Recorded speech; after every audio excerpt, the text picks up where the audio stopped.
আসসালামু আলাইকুম ওয়া রাহমাতুল্লাহ। আমার প্রিয় শিক্ষার্থীরা, যারা এই মুহূর্তে ভিডিওটা দেখছো এবং পরবর্তীতে দেখবা, সবার উপর শান্তি বর্ষিত হোক। আমরা জুনাইজ টিউটোরিয়ালের টিম তোমাদের জন্য এই ফ্রি কোর্সটি নিয়ে এসেছি এবং এখানকার আমরা প্রথম অধ্যায় অর্থাৎ সমাজ বিবর্তনের ইতিহাস, এটা আমরা 5টা ক্লাসে শেষ করেছি এবং আমাদের আজকের টার্গেট হচ্ছে বাংলাদেশের ইতিহাস এই অধ্যায় নিয়ে আমরা আলোচনা করব।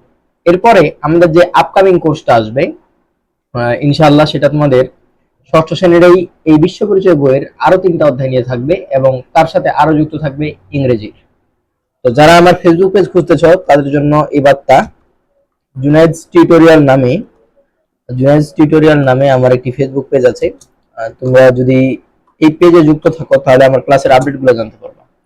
আর তার সাথে আরেকবার জানিয়ে রাখি, আমার আরো একটি YouTube channel north south online school, যেখানে তোমরা আমার ক্লাসগুলো পাবা এবং তার পাশাপাশি আরো গণিতের ক্লাসগুলো পাবা, যে ক্লাসগুলো তোমাদের উপকারে আসবে ইনশাআল্লাহ। South online school. তো যাই হোক, বেশি কথা না বাড়িয়ে চলে যায় আমাদের আজকের আলোচনায়, সময় যেহেতু কম, চলে যাই। দেখো, এতদিন আমরা জানলাম সমাজ বিবর্তনের ইতিহাস, অর্থাৎ আমাদের যে সমাজ এটা ঠিক কিভাবে বিবর্তিত হয়েছে এটা নিয়ে আমরা জানলাম।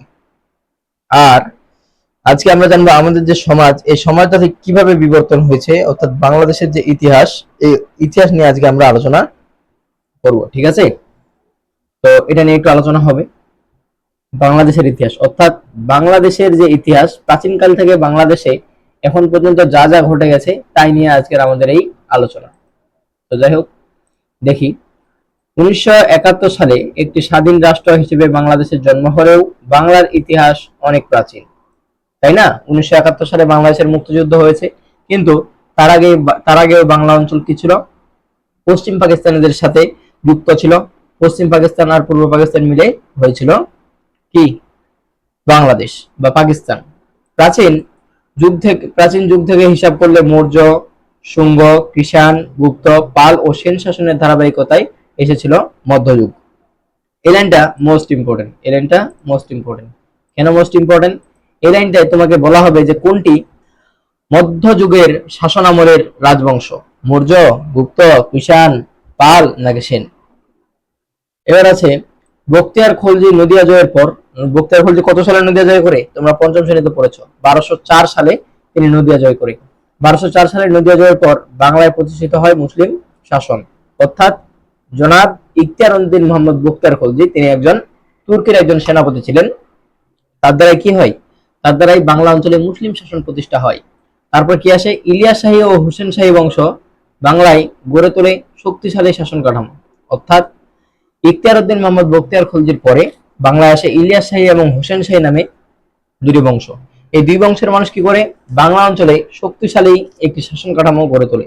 এরপর পলাশীর যুদ্ধে নবাব সিরাজউদ্দৌলার পরাজয়ের পর বাংলা ও ভারতবর্ষ চলে গিয়েছিল ইংরেজদের অধীনে। তোমরা কি বলতে পারবা নবাব সিরাজউদ্দৌলা ঠিক কত সালে পরাজিত হয়েছিলেন? তিনি পরাজিত হয়েছিলেন 1757 সালের 23শে জুন, অর্থাৎ 1757 সালের 23শে জুনে পলাশীর যুদ্ধ হয়েছিল। তাদের হাত থেকে মুক্তির পর বর্তমান বাংলাদেশের নাম হয়েছিল পূর্ব পাকিস্তান, অর্থাৎ ইংরেজদের হাত থেকে মুক্তি পাওয়ার পর বাংলা অঞ্চলের নাম হয়েছিল পূর্ব পাকিস্তান। দীর্ঘ আন্দোলন ও সংগ্রামের পর 1971 সালে মহান মুক্তিযুদ্ধে জয়লাভের মধ্য দিয়ে আমরা পেয়েছি আমাদের এই বাংলাদেশ, অর্থাৎ 1971 সালে রক্তক্ষয়ী মুক্তিযুদ্ধের মাধ্যমেই আমরা আমাদের এই আজকের বাংলাদেশ পেয়েছি, তাই না? আমাদের এই আজকের বাংলাদেশ কিন্তু একজনের পরিশ্রমের ফল নয়, 30 লক্ষ শহীদের বিনিময়ে আমরা আমাদের আজকের বাংলাদেশটা পেয়েছি। তো যাই হোক, আজকে আমরা একটু আলোচনা করব এই আজ আমাদের বাংলাদেশের এই পার্ট 1 এবং 2 এবং 3, বাংলাদেশের মানব বসতি এবং রাজনৈতিক ইতিহাস, অর্থাৎ বাংলাদেশের রাজনীতি ও মানব বসতির যে একটা ইতিহাস আছে, এটার যে একটা প্রাচীন যুগের একটা ধারাবাহিকতা আছে, এটা নিয়ে আমরা জানবো। প্রাচীনকাল থেকেই বাংলাদেশের এই ভূখণ্ডে মানব বসতির অস্তিত্ব ছিল, তাই না? আমরা সমাজ বিবর্তনের ইতিহাসে জেনেছি যে মানুষ সহযোগিতার মনোভাব নিয়ে একে অপরের পাশাপাশি হয় এবং পরবর্তীতে সমাজ গঠন করে। সাম্প্রতিক আবিষ্কৃত প্রত্ন নিদর্শন থেকে প্রমাণ হয়েছে এই ভূমির প্রাচীনতা, অর্থাৎ সাম্প্রতিক আবিষ্কৃত বর্তমান সময়ে আবিষ্কৃত প্রত্ন নিদর্শন যেগুলো প্রাচীন পুরাকৃতি, এগুলো থেকে আমরা প্রাচীনকালে সেই নিদর্শনগুলো জানতে পেরেছি। চট্টগ্রামের রাঙামাটি, সীতাকুণ্ড, কুমিল্লার লালমাই, হবিগঞ্জের হবিগঞ্জের চুনারুঘাট, তাই না, হবিগঞ্জের চুনারুঘাট, নরসিংদীর ওয়ারী বটেশ্বরে পাওয়া গিয়েছে প্রাগৈতিহাসিক যুগের হাতিয়ার। অর্থাৎ প্রাচীনকালের যে নিদর্শনগুলো এগুলো ঠিক এই অঞ্চলগুলোতে পাওয়া গেছে, তাই না। প্রাচীনকালের যে নিদর্শনগুলো এগুলো এই অঞ্চলে পাওয়া গেছে। আমি এগুলো একটু হাইলাইট করে দিচ্ছি, তাহলে তোমাদের জন্য সহজ হবে। এগুলো হচ্ছে এমসিকিউর জন্য মোস্ট ইম্পর্টেন্ট। নিচে প্রশ্ন আসবে যে কোথায় প্রাচীনকালের হাতিয়ার পাওয়া গেছিল, এগুলো যেগুলোর মধ্যে একটা থাকবে এবং সেখান থেকে তোমাকে বের করতে হবে, তাই না। সেখান থেকে তোমাকে বের করতে হবে যে কোথায় প্রাচীনকালের হাতিয়ারগুলো পাওয়া গিয়েছিল। এর মধ্যে রয়েছে পাথর ও ফসিল। ফসিল কি? অর্থাৎ প্রাচীনকালে যে ডাইনোসর ছিল এবং বিভিন্ন যে প্রাণী ছিল, এই প্রাণীগুলো মরে যাওয়ার ফলে মাটিতে চাপা পড়ে যায় এবং চাপা পড়ার ফলে সেখান থেকে কি হয়, জীবাশ্ম বের হয়। এই জীবাশ্মকে বলা হয় ফসিল। কাঠের হাতকুঠার, বাটালি, তীরের ফলক প্রভৃতি। এই সময় মানুষ বনে বাজারে ঘুরে যাযাবরের মতো জীবনযাপন করত। অর্থাৎ মানুষ তখন কি করে নাই, সমাজ গঠনের সিদ্ধান্তে আসে নাই। এরপর এর এরপর বগুড়ার মহেস্থানগড় ও নরসিংদীর ওয়ারী বটেশ্বরে গড়ে উঠেছিল মানব বসতি। অর্থাৎ এরপরে বগুড়ার মহেস্থানগড়, বগুড়ার যে বর্তমান স্থান মহেস্থানগড় এবং নরসিংদীর ওয়ারী বটেশ্বরে গড়ে উঠেছিল সমৃদ্ধ মানব বসতি। মহেস্থানগড়ে অবস্থিত প্রাচীন নগরটির নাম কুণ্ডনগর। কুণ্ডনগর এটি একসময় বাংলার রাজধানী ছিল, তাই না। ওদিকে ওয়ারী বটেশ্বরে থেকেও পাওয়া গিয়েছে গুরুত্বপূর্ণ মানব বসতির চিহ্ন। অর্থাৎ ওয়ারী বটেশ্বর হচ্ছে পাশাপাশি দুটি গ্রাম, তোমরা সম্ভবত পঞ্চম শ্রেণীতে পড়েছো বাংলা বই। ওয়ারী এবং বটেশ্বর হচ্ছে পাশাপাশি দুটি গ্রাম, এখানেও মানব বসতির চিহ্ন পাওয়া গেছে। সমসাময়িক অর্থাৎ সেই সময়ে সমসাময়িক কালে ভারত উপমহাদেশে 16টি মহাজনপদের নাম জানা যায়। অর্থাৎ ভারত উপমহাদেশে ঠিক 16টি কি ছিল, মহাজনপদের নাম ছিল। এগুলো ছিল এক একটি শহর। উপমহাদেশের বিভিন্ন জনপদে মৌর্য যুগ পূর্ব রাজনৈতিক ইতিহাস জানা যায়। অর্থাৎ মৌর্য যুগে মৌর্যরা যখন শাসন করে তার আরো পূর্ব যে একটা শাসন ইতিহাস এটা জানা যায়। তবে বর্তমান বাংলাদেশ অংশের ইতিহাসে প্রাথমিক নিদর্শন হিসেবে প্রাপ্ত শিলালিপিটি মৌর্য যুগের বলেও মনে করা হয়। অর্থাৎ এখানে যেই শিলালিপিগুলো পাওয়া যায় এগুলো মৌর্য যুগের বলেও এগুলো ধারণা করা হয়। অনেকের মতে লিপিটি সম্রাট অশোকের জারিকৃত। অর্থাৎ এই যে একটা লিপি, অর্থাৎ একটা হস্তলিপি পাওয়া গেছিল, এই লিপিটি কার জারিকৃত? সম্রাট অশোকের জারিকৃত। এই লাইনটা মোস্ট ইম্পর্টেন্ট, এই লাইনটা মোস্ট ইম্পর্টেন্ট। এই শিলালিপির বিবরণ থেকে অনুমান করা হয় মৌর্য সম্রাট অশোক পূর্ণনগর শাসন করেছেন। অর্থাৎ কোন শাসক পূর্ণনগর শাসন করেছেন? মৌর্য সম্রাট অশোক। মৌর্য সম্রাট অশোক পূর্ণনগর শাসন করেছেন। তারপর ধারাবাহিকভাবে বিভিন্ন রাজবংশ বাংলাদেশের বর্তমান ভূখণ্ড শাসন করেছেন। অর্থাৎ বিভিন্ন রাজবংশ কি করে বাংলা অঞ্চলের এই ভূখণ্ডটা শাসন করে। দেখো এখানে কিছু কিছু রাজবংশের নাম দেওয়া আছে।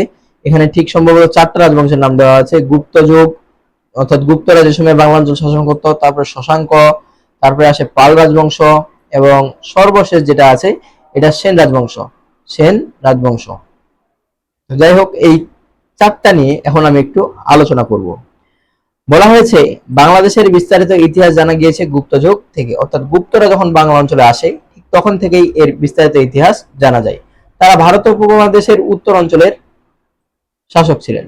অর্থাৎ এই যে গুপ্তরা যে বাংলা অঞ্চলে এসেছে তারা ঠিক ভারত উপমহাদেশের উত্তরাঞ্চলের শাসক ছিলেন। বাংলাদেশের উত্তরাংশে পুণ্ড্রবর্ধন ভুক্তি নামে একটি প্রদেশ, অর্থাৎ পুণ্ড্রবর্ধন ভুক্তি কি একটা প্রদেশ, পুণ্ড্রবর্ধন ভুক্তি নামে একটি প্রদেশ গুপ্তদের শাসনভুক্ত ছিল। অর্থাৎ গুপ্তরা এই পুণ্ড্রবর্ধন ভুক্তিতে কি করত? শাসন করত। আমাদের মনে রাখতে হবে আজকের বাংলাদেশ প্রাচীনকালে একক কোনো দেশ ছিল না, এখানে বিভিন্ন জনপদ ছিল। বাংলাদেশের বিভিন্ন অঞ্চল তখন পুণ্ড্রবর্ধন, বঙ্গ, সমতট, গৌড়, বরেন্দ্র, হরিকেল এগুলোর নাম একটু মুখস্থ করবা, তাই না। এখন তোমরা বরেন্দ্র বহুমুখী সেচ প্রকল্প সম্পর্কে জানো। হ্যাঁ, এবার বলছে প্রভৃতি জনপদ নামে পরিচিত ছিল। বাংলা অঞ্চলে ঠিক তখন এই জনপদগুলো ছিল, এই জনপদগুলো নিয়ে বাংলা অঞ্চল তখন গঠিত ছিল। এরপরে আসা যাক গুপ্ত শাসন পতনের পর কয়েকজন রাজার নাম জানা যায়। অর্থাৎ গুপ্তরা যখন বাংলা অঞ্চল শাসন করলো, গুপ্তদের বাংলা অঞ্চল শাসনের পর ঠিক কয়েক যুগ পরে কয়েকজন শাসকের নাম পাওয়া যায় গুপ্ত শাসন পতনের পর। পরবর্তী গুপ্ত অর্থাৎ এই যে শশাঙ্কের শাসন আমল, এগুলোকে পরবর্তী গুপ্ত বলা হয়। পরবর্তী গুপ্ত নামে পরিচিত এই সময়কালের তিনজন বিখ্যাত রাজা ছিলেন গোপচন্দ্র, ধর্মাদিত্য, সমাচার দে। সমাচার দেব, আমি একে আদর করে সমাচার দে বলে ডাকি। অর্থাৎ গোপচন্দ্র, ধর্মাদিত্য, সমাচার দেব। গোপচন্দ্র এটা হচ্ছে রাজা, গোপচন্দ্র, ধর্মাদিত্য ও সমাচার দেব এরা ছিলেন পরবর্তী গুপ্ত নামে পরিচিত। তারপর সপ্তম শতকে শশাঙ্ক নামে একজন প্রতাপশালী শাসকের পরিচয় পাওয়া যায়। এরপরে সপ্তম শতকে একজন রাজা আসেন, তার নাম হচ্ছে শশাঙ্ক। তিনি গৌড়ের শাসক ছিলেন। তাহলে প্রশ্ন আসতে পারে শশাঙ্ক কোথাকার শাসক ছিলেন? গৌড়ের শাসক ছিলেন। তার উপাধি ছিল গৌড়েশ্বর, অর্থাৎ তাকে লোকজন গৌড়েশ্বর বলে ডাকতো। তার মৃত্যুর পর প্রায় 100 বছর প্রাচীন বাংলায় কোনো স্থায়ী শাসক ছিল না। অর্থাৎ তার মৃত্যুর পর প্রাচীন বাংলায় 100 বছর কোনো শাসক ছিল না। বিশৃঙ্খল অবস্থায় বাংলার ছোট ছোট রাজ্যগুলো নিজেদের মধ্যে কলহ ও যুদ্ধে জড়িয়ে পড়ে, যেহেতু তখন শাসক ছিল না। এরপরে আসা যাক পাল রাজবংশ। পাল রাজবংশ বাংলায় দীর্ঘদিন শাসন করে। এই বংশের প্রতিষ্ঠাতা ছিলেন গোপাল, অর্থাৎ এই বংশ পাল বংশের শাসনকর্তা বা প্রতিষ্ঠাতা ছিলেন গোপাল। এটা একটু পিঙ্ক করে দিই। তিনি মৎস্য ন্যায় তথা মাছের রাজত্বের মতো অরাজকতা দূর করে গৌড়ের সিংহাসনে বসে ছিলেন। অর্থাৎ এই যে 100 বছর শাসক ছিল না, তারপরে তিনি আসার পরে একজন শাসকের দায়িত্ব তিনি পালন করেন। গোপালের পর ধর্মপাল, দেবপাল, রামপাল, অর্থাৎ এগুলো হচ্ছে পাল বংশের রাজা। মহিপাল ছিলেন এই বংশের বিখ্যাত শাসক। এটা এমসিকিউতে আসে। পাল বংশ প্রায় 400 বছর বাংলা শাসন করে, অর্থাৎ পাল বংশ দীর্ঘ 400 বছর ঠিক বাংলা শাসন করে। তাদের সময়কাল রাজনীতি, অর্থনীতি, স্থাপত্য, চিত্রশিল্পী ও শিল্পকলার সমৃদ্ধ হয়েছিল বাংলা। নওগাঁ জেলার বিখ্যাত পাহাড়পুর মহাবিহার পাল যুগের নিদর্শন। এটা মোস্ট ইম্পর্টেন্ট একটা প্রশ্ন, রেড করে দিলাম, দেখে রাখিও। এবার আসা যাক পাল শাসনের সময়কালে তাদের রাজত্বের বাইরে কুমিল্লা ও বিক্রমপুরের অঞ্চলের খড়গ, দেব, চন্দ্র ও বর্ম রাজবংশ স্বাধীনভাবে রাজত্ব করেছিল। অর্থাৎ এদের পাশাপাশি অর্থাৎ পালদের পাশাপাশি খড়গদেব, চন্দ্র ও বর্ম রাজবংশ স্বাধীনভাবে শাসন করে। সমতট অঞ্চল নামে পরিচিত এই এলাকা ভ্রমণ করে চীনের বিখ্যাত পরিব্রাজক অর্থাৎ ভ্রমণকারী হিউয়েন সাং তিনি 30টির মতো বৌদ্ধ বিহার দেখতে পেয়েছিলেন। এটা এমসিকিউতে আসে। তৎকালীন বিক্রমপুর অঞ্চলের প্রখ্যাত পণ্ডিত ছিলেন অতিশ দীপঙ্কর। তিনি ছিলেন একজন পণ্ডিত। এটা আসবেই, এটা আমি গ্যারান্টি দিচ্ছি। তিনি 11 শতকে বৌদ্ধ ধর্ম প্রচারের জন্য তিব্বতে গিয়েছিলেন। এবার দেখো সেন রাজবংশ, এটাই হচ্ছে আমাদের আজকের লাস্ট আলোচনা। ভারতবর্ষের দক্ষিণাঞ্চলের কর্ণাটক থেকে পালদের সেনাবাহিনীতে চাকরি করার জন্য বাংলায় এসেছিল সেনরা। অর্থাৎ তারা কি করে সেনাবাহিনীতে এসে তারাই শাসন দখল করে ফেলে। দুর্বল পাল রাজা মদন পালকে পরাজিত করে বিজয় সেন ক্ষমতা দখল করেন। অর্থাৎ পাল বংশের প্রথম শাসক ছিলেন বিজয় সেন। তারপর রাজা ছিলেন বল্লাল সেন এবং লক্ষণ সেন। বিজয় সেন এবং বল্লাল সেন ছিলেন শৈব সম্প্রদায়ের, অর্থাৎ এটা হচ্ছে একটা সম্প্রদায়, এটা হচ্ছে শৈব সম্প্রদায়ের। পরে লক্ষণ সেন হয়ে ওঠেন বৈষ্ণব সম্প্রদায়ের অনুরাগী, অর্থাৎ তিনি বৈষ্ণব সম্প্রদায়ের দিকে আগ্রহী হয়ে ওঠেন।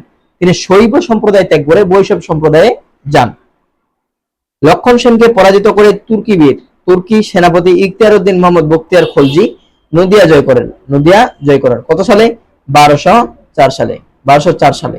তবে লক্ষণ সেনের পর দুই ছেলে বিশ্বরূপ সেন ও কেশব সেন বিক্রমপুর থেকে কিছুদিন এই এলাকা শাসন করেছিল।